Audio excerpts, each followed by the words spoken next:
नमस्कार, स्वागत है आपका। साथ हूं मैं आपके आहना पुंज। आप देख रहे हैं सेहत संवाद, जहां पर बात होती है आपकी सेहत की, बिना डर बिना भटकाव की। आज हम बात करेंगे मोटापे की। क्या ये सिर्फ खाने पीने की गलती से होता है या इसके पीछे कुछ गहरे स्ट्रेस या फिर नींद की कमी जैसे या फिर हार्मोनल बदलाव जैसी कुछ अनजानी लापरवाही है जो आप कर रहे हैं? मोटापा अब सिर्फ लुक्स की बात नहीं है। डायबिटीज, ब्लड प्रेशर या फिर हार्ट डिजीज और यहाँ तक कि कैंसर जैसी समस्याओं की सीढ़ी बनता जा रहा है। कैसे करें इसे निपटने की शुरुआत और कैसे आगे बढ़े, इसको जानने के लिए आज हमारे पास छोटे और अच्छे असरदार टिप्स देने के लिए मौजूद हैं डाइटिशियन शिल्पी गोयल जी। मैम, आपका बहुत बहुत स्वागत है हमारे शो पर। सबसे पहला सवाल मेरा यही रहेगा कि किस तरह से हम, क्योंकि देखिए सबसे ज़्यादा अगर आजकल देखने को मिलते हैं छोटे छोटे बच्चे जो देखने में बेशक क्यूट लगते हैं, लेकिन असल में वो किसी ना किसी, जो कहते हैं ना, शिकार होते हैं बीमारी का, मोटापे का।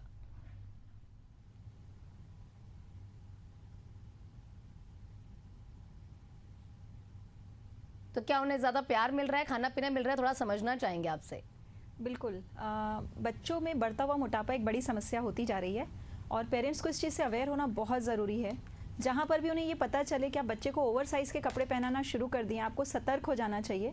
तो ये जो प्यार और दुलार है कि हम ओवर ईटिंग करा रहे हैं, बच्चों को ज़बरदस्ती खिला रहे हैं, और बच्चा जब कुछ नहीं खाता तो हम सोचते हैं कि अगर ये कुछ नहीं खा रहा तो हम क्यों ना इन्हें टी बिस्किट ही फीड कर दें या कोई चॉकलेट ही दे दें या बच्चा जो खाता है उसे खाने दें।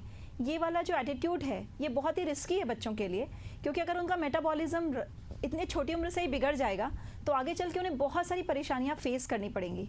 तो बच्चों की जितनी भूख है, इनफैक्ट हम एज अ पेरेंट हम उनकी बायोलॉजिकल क्लॉक का आदर करें, उन्हें ओवर फीडिंग कभी भी ना करें, पनिशमेंट फीड कभी भी ना करें, उन्हें पूरी प्लेट को फिनिश करने के लिए प्रेशराइज कभी भी ना करें। तो एज अ पेरेंट हमें उन्हें ये प्यार और ये दुलार के लिए हम बच्चों को अगर ओवर फीडिंग कर रहे हैं तो ये बहुत ही बड़ा रिस्की कारण हो सकता है उनके मोटापे के लिए। नहीं, अभी जैसे आपने कहा कि चॉकलेट्स वगैरह फीड करवा देते हैं, और देखिए हमेशा देखा जाता है बच्चा अगर आपके सामने, मेरे सामने अगर बच्चा आए तो हम ऐसा करते हैं, अरे बच्चे आप चॉकलेट ले लीजिए। तो ये क्या खतरनाक है बच्चों के लिए? बिल्कुल। हम as a relative, as a friends, as a family हम देखते हैं कि बच्चों को प्यार और दुलार देने का एक बहुत ईजी तरीका है कि हम बच्चों को चॉकलेट्स गिफ्ट कर देते हैं और फिर बच्चे उन चॉकलेट्स को खा लेते हैं। तो यहाँ पर ये दोनों बातें ध्यान में रखने की है। एज अ पेरेंट हम बच्चों से बातचीत करें कि ये चॉकलेट आपको खाने मिलेगी, लेकिन सही समय पे मिलेगी, और इसकी फ्रीक्वेंसी भी हमें डिसाइड करना है। हमें उन्हें बताएं कि ये पूरी की पूरी कैंडीज़ या चॉकलेट्स जो हैं उसमें शुगर का कंटेंट कितना ज़्यादा है और वो आपकी बॉडी के लिए हार्मफुल हो सकता है। तो ऐसे में हम एक चॉकलेट बैंक की बात करते हैं जिसमें बच्चा उस चॉकलेट बैंक में सेव करता जाता है, और इस सेविंग के बाद उनके मंथ एंड में हम उनको कुछ रिवॉर्ड देते हैं, उनके पसंद की कोई चीज़ दिलाते हैं, और वो बच्चा कितनी चॉकलेट खा रहा है और कितनी चॉकलेट सेव कर रहा है,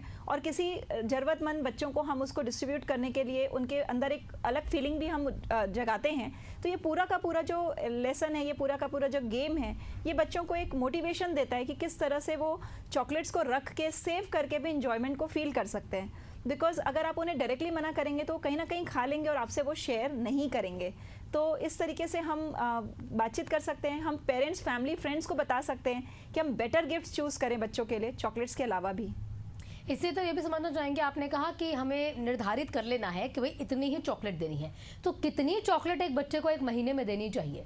देखिए, इसका कोई एक राइट पैमाना तो है नहीं, लेकिन ये हमारे ऊपर है कि हम बच्चों को कितनी चॉकलेट्स फीड कर सकते हैं या दे सकते हैं। तो अगर आपका बच्चा मानता है तो weekly once, weekly twice, thrice, इस तरह से आप एक स्टैंडर्ड डिसाइड कर लें। अगर बहुत ही ज़्यादा चॉकलेट खा रहा है तो दिन में एक का हम डिसीजन ले लें। हमेशा चॉकलेट फीड करते समय बच्चों को ये बात का जरूर ध्यान दें कि वो बच्चे का पेट भरा होना चाहिए। अगर वो भूख के समय कैंडीज़ और चॉकलेट का सहारा ले रहा है तो वो जाके उसके प्लेजर सेंटर को हिट करेगी और वो बच्चा उन चीज़ों का एडिक्ट हो जाएगा, और उसे लगेगा कि जब भी मुझे भूख लगती है तो मुझे तुरंत ही चॉकलेट ही चाहिए। तो इस चीज़ को बचने के लिए इस चीज़ से हम बच्चों को कहें कि आप पहले खाना खा लीजिए, उसके बाद आप थोड़ी मात्रा में चॉकलेट खा सकते हैं। क्योंकि शिल्पी जी, देखिए आप न्यूट्रिशनिस्ट हैं और आप डाइटिशियनिस्ट भी हैं, तो समझना चाहेंगे कि क्या घर का खाना भी मोटापा ला सकता है? ला सकता है, प्रोवाइडेड हम ये बात देखें कि बच्चे घर में हम किस तरह का फूड बच्चे को प्रोवाइड कर रहे हैं। अगर वो उसमें बहुत सारा पैकेज्ड फूड हम दे रहे हैं बच्चे को, जैसे कि चॉकलेट, चिप्स, बिस्किट्स हैं, ब्रेड्स बहुत ज़्यादा बना रहे हैं, सॉसेस का बहुत ज़्यादा यूज़ कर रहे हैं, मेयोनीज़ बहुत ज़्यादा हम बच्चे को दे रहे हैं, सैंडविचेस बना कर दे रहे हैं, या फिर आजकल कन्वीनियंट फूड के जरिए भी हम देखते हैं बहुत सारे फ्रोज़न फूड आते हैं, बच्चों को वो सब चीज़ें हम तल के दे देते हैं। अगर इस तरह का फूड आप घर पे भी बना कर दे रहे हैं तो बहुत ही ज़्यादा अनहेल्दी है। तो फूड की सही अगर आप पहचान करना चाहते हैं कि वो बच्चे के लिए हेल्दी है कि नहीं है, तो हमेशा ये देखिए कि मदर नेचर के कितने क्लोज है। जितने भी तरह के वेजीज हैं, फ्रूट्स हैं, नट्स हैं, सीड्स हैं, घर के बनाए हुए लड्डू हैं, ये सब बच्चे के लिए हेल्दी चॉइसेस हैं। वेयर एज जितने भी डब्बे में क्लेम करती हुई चीज़ें आती हैं, बॉर्नविटा है, बूस्ट है, हॉर्लिक्स, अब बहुत सारी चीज़ें लाते हैं बच्चे के लिए कन्वीनियंट फूड के तौर पे, वो सभी चीज़ें बच्चे के लिए अनहेल्दी या फैटनिंग साबित हो सकती है। देखिए, क्योंकि अभी आपने कहा कि भाई इस तरह से हम खिलाएं और मीठे की बात हो रही है, तो कहा जाता है कि बच्चों को मीठे से दूर रखें, इवन खुद भी मीठे से दूर रहे। लेकिन जब घर के बनाए हुए लड्डू होते हैं, डलती तो उसमें चीनी है, तो ये क्या ये बच्चे को न्यूट्रिशन देते भी है? और आपने कहा क्लोज टू नेचर रहना है आपको, तो ये कैसे डिसीजन ले किस उम्र के बच्चे को किस तरह का खाना हमें देना है? तो बच्चों को बहुत बार खेल कर आते हैं, बहुत तेज भूख लगती है, हम उस समय उन्हें स्प्राउट सैलेड या फ्रूट्स का सहारा हम क्यों नहीं लेते हैं? क्यों हम उन्हें कोई भी कन्वीनियंट फूड लेने के लिए दे देते हैं, या फिर वो खुद ही एक्सेस कर लेते हैं? तो इस तरह की स्टोरिंग, आप स्टोर प्लानिंग करें अपने किचन में, आप किन चीज़ों को स्टोर करते हैं। अगर आप बहुत सारे अलग अलग तरह के हेल्दी बिस्किट्स भी ला रहे हैं, सो कॉल्ड हेल्दी, तो वो हेल्दी नहीं है। तो नेचुरल चीज़ों से मेरा मतलब था कि आप सभी तरह के सैलेड, नट्स बेस्ड लड्डू, आपने मुझसे पूछा कि लड्डू में शक्कर डल रही है तो कैसे हेल्दी हो सकता है, लेकिन इस तरह के बहुत सारे लड्डू हमने डिज़ाइन किए हुए, रेसिपीज़ बनाई हुई जिसमें हम खजूर के मिठास से उसको मीठा कर रहे हैं, या फिर हम जैगरी का इस्तेमाल कर रहे हैं। तो इस तरह से होममेड लड्डू बहुत ही टेस्टी और हेल्दी तरीके से आप बना सकते हैं। वो कोकोनट लड्डू हो, तिल का लड्डू हो, नट्स बेस्ड हो, वो चिक्की हो मूंगफली की, ये सब बच्चों को एनर्जी भी प्रोवाइड करते हैं और उनकी छोटी छोटी भूख में उनको एक राइट स्नैक प्रोवाइड करते हैं। इसी तरह से अगर आप एक फ्रूट प्लेटर, फ्रूट का एक श्रीखंड बना के आप रेडी कर लें, तो इस तरह की चीज़ बच्चों को इमीडिएटली दी जा सकती है और उसके लिए काफ़ी हेल्दी भी रहती है। तो हेल्दी की बात हो भी रही है, तो क्या हेल्दी दिखने वाला खाना वाकई में हेल्दी होता है? कैसे? क्योंकि ऐसा होता है ना, जब बच्चे आते हैं तो छोटे बच्चों को बोला जाता है घी खिलाओ बच्चों को, जितना हो सके घी खिलाओ, हड्डियां मजबूत होंगी, ताकत आएगी। क्या सच में उनके लिए फायदेमंद है?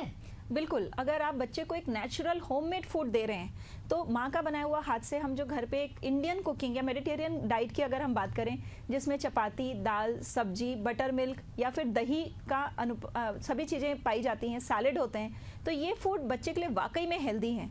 लेकिन अगर हम बहुत सारी चीज़ें जो बाज़ार से लाकर हम बना रहे हैं, हम ब्रेड्स खिला रहे हैं बच्चों को और तरह तरह की चीज़ें बना रहे हैं जिसमें मैदा डल रहा है या शुगर का इंटेक बहुत ज़्यादा हम उसमें डाल रहे हैं, तो ये चीज़ें बच्चे के लिए अनहेल्दी हो सकती है। बाज़ार में आने वाली सारी तरह की मेयोनीज़, बटर्स बहुत तरह के आते हैं, ये सब चीज़ों को हमें इस्तेमाल कम करना चाहिए और जिस तरह का एक नेचुरल ट्रेडिशनल हमारा मील होता है, वो आप बच्चों को बड़ी ईजिली दे सकते हैं। यानी कि हम घी अगर बच्चों को खिलाते हैं तो ये दिक्कत नहीं है, दूध अगर बच्चों को पिलाते हैं तो दिक्कत नहीं, से मोटापा नहीं आता है। बिल्कुल, अगर दूध हम दे रहे हैं तो कितनी क्वांटिटी में दे रहे हैं, फिर हम उसमें क्या एडिटिव्स मिला रहे हैं, उससे दूध का डिसाइड होता है कि वो फैटनिंग तो नहीं हो रहा है। तो दही तो आप बच्चों को दे सकते हैं, लेकिन अगर आप उसमें बहुत सारी शुगर ऐड करके दे रहे हैं तो वो गलत हो जाएगा। दूध दे रहे हैं, बहुत सारे अलग अलग बाजार में मौजूद एडिटिव्स मिलाकर दे रहे हैं तो गलत हो जाएगा। लेकिन नेचुरली ये सभी चीज़ें बच्चों के लिए सेफ़ है। अगर आप दूध, दही, घी बच्चों को फीड कर रहे हैं तो इसमें कोई भी दिक्कत नहीं है। क्योंकि देखिए, आजकल हम रील वर्जन पे ज़्यादा रहते हैं, हमने स्क्रॉल किया, हमें दिखा दिया अरे इतने ही नट्स खाने हैं वरना आपकी सेहत पे असर पड़ेगा, यही आपको ड्राई फ्रूट लेने हैं, ये सेहत पे असर पड़ेगा। तो फ्रूट और ड्राई फ्रूट कितना नुकसानदेह हो सकते हैं, ये समझा दीजिए अति किसी चीज़ के। क्योंकि देखिए, एक से तो मन नहीं भरता, दिन में 5-6 बादाम से कहाँ मन भरता है? जब तक हाथ में 3-4 मुट्ठी बादाम हम ना ले लें या फिर काजू ना ले लें, तब तक मन नहीं भरता है। या फ्रूट्स पे देखा जाए तो एक स्लाइस हम कभी भी मैंगो की नहीं खाते, ये कितना नुकसानदेह हो सकता है? तो फ्रूट्स यूजुअली बच्चों के लिए सेफ़ होता है जब तक हम फ्रूट को जूस बनाकर ना दे रहे हो। तो कई बार हम बहुत ही ज़्यादा फ्रूट्स को जूस बना कर देते हैं, वो फैटनिंग हो सकता है बच्चे के लिए। लेकिन अगर वो फ्रूट्स का सेवन कर रहा है तो ऑरेंज, एप्पल, अमरूद, जो भी सीजनल फल बच्चा खा रहा है, तो उसकी क्वांटिटी पे हम लिमिट ना भी डालें तो बच्चा बहुत ज़्यादा उसमें वो नहीं करेगा। तो नेचुरल चीज़ें, फ्रूट्स आप बच्चों को फीड कर रहे हैं, आप जितनी भी क्वांटिटी वो ले रहा है, कोई दिक्कत नहीं है। जहाँ तक बात है नट्स की, अगेन नट्स भी सेफ़ होते हैं, बट अगर हम उन्हें सोक्ड नट्स दें तो वो ज़्यादा बेटर होते हैं। बच्चों को डिहाइड्रेट नहीं करेंगे, वाटर की कमी नहीं करेंगे। क्योंकि एक चीज़ जो हम इग्नोर करते जा रहे हैं वो पानी का इंटेक है। हम देखते हैं कि छोटे बच्चे पानी का इंटेक बहुत ही ज़्यादा कम करते हैं, जो अगेन उनके मोटापे का भी कारण बनता है और उनके पेट से रिलेटेड बहुत सारी समस्याओं का कारण बनता है। तो हम कोशिश ये करें कि बच्चा अपने आप को हाइड्रेटेड रखे, इसके लिए हम उन्हें पानी वाली चीज़ें भी ज़्यादा दें। अगर बच्चा खेल कर आ रहा है, लौट के आ रहा है, तो हम उसे लेमन वाटर दे सकते हैं, जो कि सॉल्टेड भी आप कभी कभी प्रेफर कर सकते हैं। तो इस तरह की अगर हम चीज़ें बच्चों को देंगे तो वो नुकसान नहीं करेगी। तो मतलब अगर फ्रूट्स देने चाहते हैं तो आप फ्रूट्स दे सकते हैं, लेकिन हमेशा ध्यान रखें कि जूस से बचें ताकि बच्चों में कहीं ना कहीं मोटापे की शिकायत ना आए। लेकिन क्या बच्चों के लिए डाइटिंग करनी सही है? क्योंकि हम बड़े हो जाए, हमें पता है भाई इस घंटे में खाना है, इंटरमीडिएट फास्टिंग करनी है, मॉर्निंग में हमें ये नहीं खाना, इवनिंग में ये नहीं खाना। पर अगर बच्चे होते हैं जो हमें एक्चुअल में हेल्दी दिख रहे, चब्बी दिख रहे हैं, वो चब्बी नहीं है, वो मोटापे का शिकार हो चुके हैं, तो उनके लिए डाइटिंग करवाना कितना फायदेमंद रहता है? बहुत ज़्यादा, क्योंकि डाइटिंग वर्ड को लोगों ने नेगेटिवली एसोसिएट कर लिया है। उनको लगता है डाइटिंग यानी रेस्ट्रिक्टेड ईटिंग, लेकिन यहाँ पर ये समझने की ज़रूरत है कि डाइटिंग जो एक आहार परामर्शकर्ता के थ्रू आप लेते हैं या एक विशेषज्ञ के थ्रू लेते हैं, तो वो उनको राइट ईटिंग की सलाह देती है। वो कुछ भी चीज़ उनको मना नहीं करती है। यहाँ पर वो सारी चीज़ों को इंक्लूड करते हुए किस तरह से राइट ईटिंग कर सकते हैं, क्योंकि कभी कभी पेरेंट्स में भी अवेयरनेस की कमी होने के कारण बच्चे एक तरफा बहुत ही ज़्यादा ऑयली डीप फ्राइड चीज़ों का सेवन करते रहते हैं, बहुत ज़्यादा वो सब्जियों को अवॉइड करते रहते हैं, बहुत सारी सब्जियां इंक्लूड नहीं करते हैं। ऐसे में जब एक एक्सपर्ट काउंसलिंग उनको मिलती है तो फिर वो उन चीज़ों को अडॉप्ट करने लगते हैं। आप यकीन नहीं मानेंगे कि पेरेंट्स खुद ये जान के हैरान हो जाते हैं कि हमारा बच्चा जो बहुत कम वेजिटेबल खाया करता था, काउंसलिंग मिलने के तुरंत बाद उसने बहुत सारी चीज़ें ट्राई करनी और इस्तेमाल करनी शुरू कर दी। तो बच्चों के लिए डाइटिंग वर्ड तो मैं नहीं कहूँगी, लेकिन राइट ईटिंग की काउंसलिंग करानी बहुत ज़रूरी है। खास तौर पे उस एज पे जब बच्चे बाहर चले जाते हैं और उनके मन में एक रेस्ट्रिक्टेड ईटिंग पे ही वो फोकस्ड रहते हैं, बहुत ज़्यादा जंक फूड खाते हैं, बहुत फॉल्टी ईटिंग हैबिट्स करते हैं और फिर अपने वजन को 4 गुना करके वो रिटर्न आते हैं। तो ऐसे टाइम पे पेरेंट्स से ये अपील कि वो बच्चों की ज़रूर एक काउंसलिंग करा कर ही उन्हें बाहर भेजें, या फिर उनकी काउंसलिंग जब भी कराने का मौका मिले ज़रूर कराएं। क्योंकि देखिए बच्चों की बात हो रही है तो बड़ों की भी बात जाननी बहुत ज़रूरी है। हमारे ऑफिस में भी होता है और कहीं ना कहीं आपके पास इस तरह के कुछ पेशेंट्स भी आते होंगे, एक टाइम का खाना स्किप कर दे, भाई रात को खाना नहीं खाना, अगर रात को खा ली तो हमें दोपहर में नहीं खाना। तो क्या सच में इससे वजन घटता भी है या सिर्फ मिथ है? देखिए, स्किप करना, मील को स्किप करना अगर स्ट्रैटेजिकली प्लान किया जाए, जब आप एक परामर्शकर्ता, एक एक्सपर्ट के पास आते हैं तो स्ट्रैटेजिकली इस तरह से प्लान किया जाता है कि आपको उस दौरान भूख नहीं लगती है, क्योंकि आपने उतना प्रोटीन फाइबर बढ़ाया हुआ है। लेकिन हम क्या करते हैं, हमने सुन लिया और हमें अपना वेट कम करना है, हम उत्साह में या जोश में आके अपने मील को स्किप करने लगते हैं। उसके बाद अगले मील पे फॉल्टी फूड खाते हैं या ओवर ईटिंग करते हैं। तो ये चीज़ें आपकी बॉडी के लिए बहुत ही ज़्यादा नुकसानदायक है। लेकिन अगर आप एक स्ट्रैटेजिकली प्लान्ड वे में कोई चीज़ को कर रहे हैं जिसकी बॉडी को सिग्नल मिला हुआ है, तो आप देखेंगे कि फास्टिंग का भी बहुत इंपॉर्टेंट रोल है। आप देखेंगे कि हमारे बहुत सारे तीज त्योहारों में हमें फास्टिंग की सलाह दी जाती है, बॉडी को क्लिनज और डिटॉक्स करता है। तो फास्टिंग करना बहुत अच्छा है। मील को स्किप करना और वो भी बिना प्लानिंग के, ये बहुत ही ख़राब है, क्योंकि आपके ब्रेन को भी फॉग देता है, ब्रेन फॉग करता है, चिड़चिड़ापन आता है, आप फॉल्टी चीज़ें खाते हैं और ओवर ईटिंग पे इंडल्ज करते हैं। तो इस तरह से कोई भी स्टेप आप अपने मन से ना उठाए, आक्रोश आके या बॉडी में बहुत ज़्यादा वो जल्दबाजी में ना करें। प्लान करके अगर तरीके से आप अपनी डाइट को प्लान करें तो वो ज़्यादा अच्छा है। क्योंकि देखिए हमेशा अगर, क्योंकि मैं आपको बता भी रही हूँ, हमेशा हमारे हाथ में, सबके हाथ में फ़ोन है, एक कहते हैं ना एक टीवी सबके हाथ में चल रहा है, और स्क्रॉल किया तो बता देते हैं अरे आपको अगर पेट अंदर करना है तो गर्म पानी में ये मिला लीजिए, अगर आपको अपने शोल्डर्स अंदर करने हैं तो आप इस तरह के एक्सरसाइजेस कीजिए। तो क्या इनसे कुछ फ़ायदा होता भी है? क्योंकि महिलाओं में अक्सर देखा जाता है कि उनका जो लोअर स्टमक है वो हैवी होता है, और पुरुषों में देखा जाता है आफ्टर मैरिज उनकी बेली बहुत ज़्यादा हैवी हो जाती है। तो इसके लिए क्या क्या आप छोटे छोटे उपाय बताना चाहेंगी? और सच में ये जो मॉर्निंग रूटीन में कॉफ़ी में घी मिलाकर पीना या फिर कुछ जिंजर टी पीना या ऐसे जो तमाम छोटे छोटे घरेलू नुस्खे होते हैं, कौन सा नुस्खा ज़्यादा फायदेमंद है? देखिए, हेल्थ अपना मेंटेन करना ये मल्टीफैक्टोरियल थिंग है। कोई भी एक नुस्खा आपको ये पूरा करके दे देगा, ऐसा बिल्कुल भी नहीं है। इसमें बहुत सारी चीज़ें रोल प्ले करती हैं। आपकी स्लीप, आपका थॉट पैटर्न, स्ट्रेस, आपके ईटिंग टाइमिंग्स, आपकी क्वांटिटी, आपकी क्वालिटी, कब खा रहे हैं, कैसे खा रहे हैं, कितना खा रहे हैं, क्या सोच रहे हैं, किस तरह का उठना बैठना, और आपके लाइफ स्टाइल कैसी चल रही है, बहुत सारी चीज़ें हैं।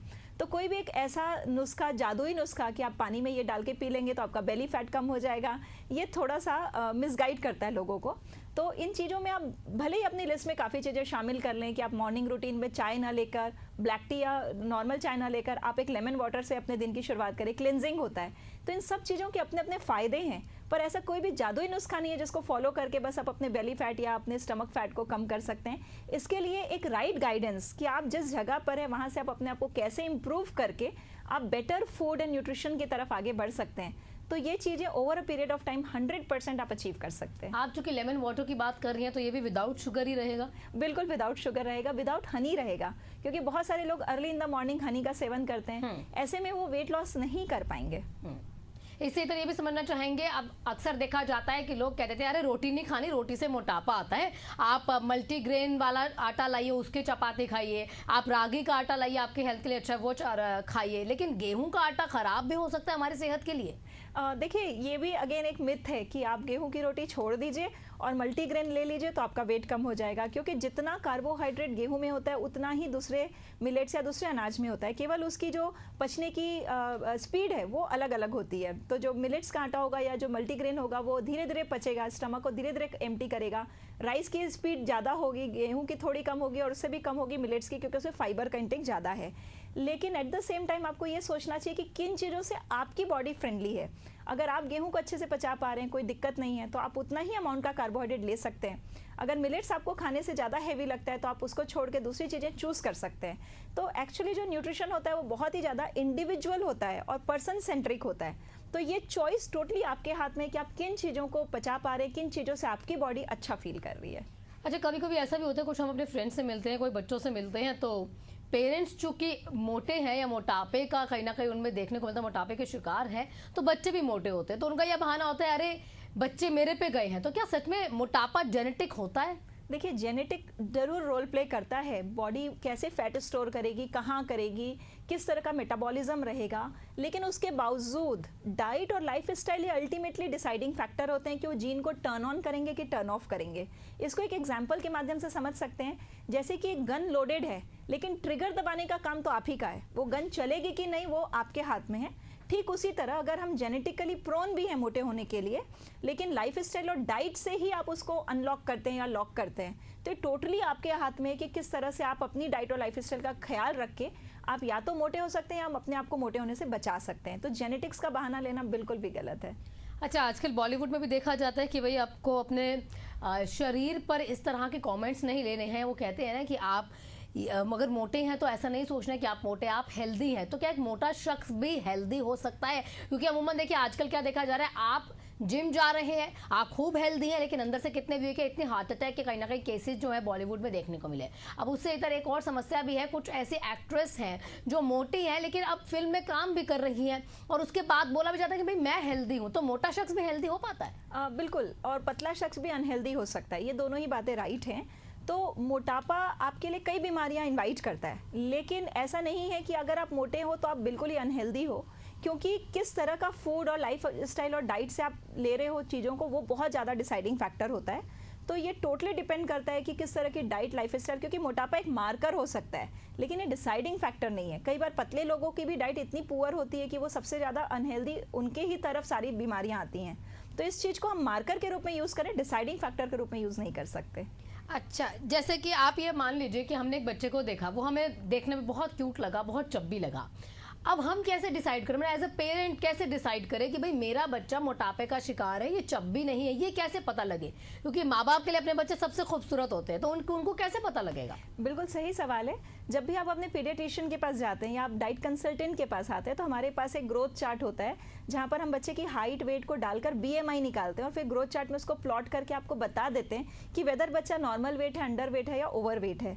अगर आपको ये नहीं करना, ये स्टेप को फॉलो नहीं भी करना, तो नॉर्मली आप बच्चों को जिस उम्र के कपड़े पहनाते हैं, अगर आप उससे बड़ी उम्र के कपड़े पहना रहे हैं तो ये भी एक छोटा सा मार्कर है कि आपका बच्चा ओवर वेट है, अपनी एज के हिसाब से वो बड़े कपड़े पहन रहा है। तो इस तरह से छोटी छोटी चीज़ें जिससे आप फाइंड आउट कर सकते हैं कि बच्चे का वेट बढ़ा हुआ है अपनी एज के हिसाब से या नहीं बढ़ा हुआ है। ठीक, आप क्योंकि आप इस तरह से बातें बता भी रही हैं, अब देखिए एक स्केलिंग के माध्यम से समझते हैं। अब नवजात से हम 5 साल के बच्चे का लेते हैं, क्या वेट होना चाहिए? नवजात से जो 5 साल के बच्चे जो होते हैं उनका वेट 8 से 10 किलो के आसपास होना चाहिए। और 5 से 10 स्केलिंग पे जा रहे हैं क्योंकि हम जी 5 से 10, 10 से 15, 15 से 20, क्योंकि 20 साल की उम्र तक देखा जाता है मोटापे का जल्दी शिकार हो जाते हैं, या फिर देखा जाता है कि भाई अपने ऊपर कम ध्यान देते हैं, स्टडीज में इतने खोए रहते हैं। बिल्कुल, और इतना वेरिएशन होता है इस पूरी एज में वेट को लेकर के, इतने वेरिएशन होते हैं क्योंकि बच्चों की हाइट का भी फैक्टर चलता है। कई बच्चों की हाइट जल्दी ग्रो हो जाती है तो उनका वेट बढ़ जाएगा, कई बच्चों की हाइट देर से अनफोल्ड होती है। इसीलिए ग्रोथ चार्ट का पैमाना रखा गया है, क्योंकि एक बार एडल्टहुड में प्रवेश करने के बाद हम फिक्स बता सकते हैं कि 5 फीट 4 इंच की हाइट के हिसाब से इतना वेट उपयुक्त होना चाहिए, पर बच्चों में ये बात एकदम फैक्ट बता पाना बहुत मुश्किल है। इसीलिए बेटर ये है कि हम एक ग्रोथ चार्ट का सहारा लें ताकि हम वहाँ पे प्लॉट करके बता पाएं कि इस हाइट और इस एज और इस वेट के बच्चे का कैसा BMI होना चाहिए। और एक एज के बाद जब हम सिडेंट्री हो जाते हैं, और आजकल जैसे कि हम गैजेट्स के सामने इतना ज़्यादा बैठते हैं, ये भी एक बहुत बड़ा कंट्रीब्यूटिंग फैक्टर है हमारे मोटापे के लिए। आजकल तो वर्क फ्रॉम होम चल रहा है, क्या ये भी फैक्टर हो सकता है क्योंकि हम लगातार बैठे भी रहते हैं और हमको एक्सरसाइज भी नहीं करते, ऑफिस खत्म हुआ चलो जी लैपटॉप बंद और अब सो जाओ। बिल्कुल, और किचन पास होता है तो लगातार हम खाने की स्मेल के पास होते हैं और खाने की चीज़ों से एक्सपोज्ड रहते हैं। तो इन चीज़ों को ज़रूर ध्यान दें कि क्या हम ऐसा कर रहे हैं कि हम बार बार मुंह झूठा कर रहे हैं, बार बार खा रहे हैं, या फिर कंटिन्यूस एक जगह पे बैठे हुए हैं। तो उस अकॉर्डिंग हमें एक्शन प्लान लेने की फिर ज़रूरत है। ठीक, आपका बहुत बहुत शुक्रिया शिल्पी जी, तमाम जो बातें आपने बताई, तमाम चीज़ों पर रोशनी डाली उसका। Thank you so much. मोटापा सिर्फ आप समझ ही गए होंगे कि फिजिकल समस्या नहीं है, इमोशनल और मेडिकल अलार्म भी है। वक्त है समझदारी से कदम उठाने का, खान पान सुधार लीजिए, बच्चों को एक्टिव लाइफस्टाइल जरूर दीजिए और सबसे जरूरी है कि आप किस तरह से उनके साथ रहते हैं, मनोबल बढ़ाते हैं। कल फिर होगी आपसे मुलाकात, तब तक के लिए मुझे दीजिए इजाजत, नमस्कार।